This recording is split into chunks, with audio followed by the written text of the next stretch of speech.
Hi everyone, welcome back to part 3 of The Fool. This is a colouring page in the book Tarot Colouring by Alexis E. Thomson. So in the last part we did the barnacle geeseling, the baby geese, and I'm really liking how this has turned out so far. But now we're going to carry on with the actual mama goose basically. So a lot of the colours that I'm going to try and use will be pulled from what's already being used, as I've said in the previous 2 parts. Now I will list those parts down below so you can go and check them out if you want to see the process of doing the dogwood flowers and then the barnacle gooselings. So the colours for the mama goose is going to be essentially the same as the barnacle gooselings without the little bright pop of yellow. And these specific colours will be listed down below. I'm using Polychromos, and I will list the colour name and number down below so you can see what I'm doing and follow along. But once again, I went to Google and had a look at a few different references. And what I noticed is a lot of the colours are very similar, but in slight variations. So this sort of grey-brown tones is very appropriate for under here. Under here would be more of a pure white, but a lot of that's going to be covered by these. And then the back is where we get a lot of these really dark tones. And then the face, we do have some yellow, but it's not this bright, intense yellow. So as well as the colours I used for the barnacle gooselings, I have removed the extreme bright yellow I was using for that little pop on their face, which again is the same yellow as in here. I believe it is dark cadmium yellow. But I've also pulled in burnt sienna, which is what I used on the leaf. So again, repeating that colour throughout, and it's been used a bit on the branches.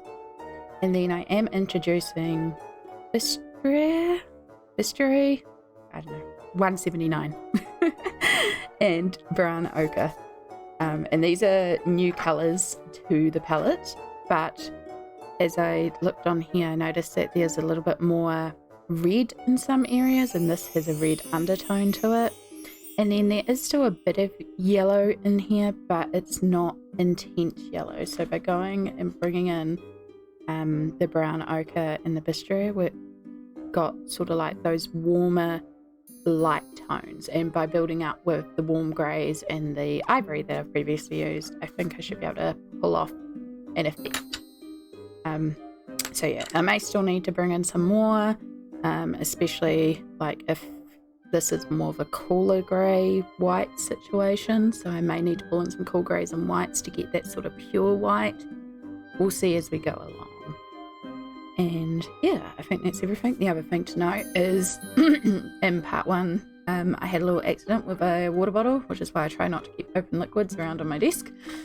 Broke my own rules and spilled some water on this page. So it has dried mostly fine. It's a little creasy around here, and we do have one crease. So I'm also going to have to work with this in this section. I'm hoping that I can kind of flatten it out with the tooth of the pencils. Yeah, I'm going to go back and put on my audiobook. I am still working my way through Sorcery of the Green by Brian Nussland, and I've got about 6 hours left, which on 1.5 speed is about 4 hours. I listen to my audiobooks fast, but yeah, it's really enjoyable. I'm really liking where it's going. Again, it's been interesting. It's been quite a good story so far. If you like, high fantasy, dragons, a little bit of magic, that sort of thing, it's a good sort of fantasy series to lose yourself in. So yeah, I'm going to put you guys into time lapse, put on my audiobook, and get going.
And here is the completed Mama Goose. I am really happy with how this turned out.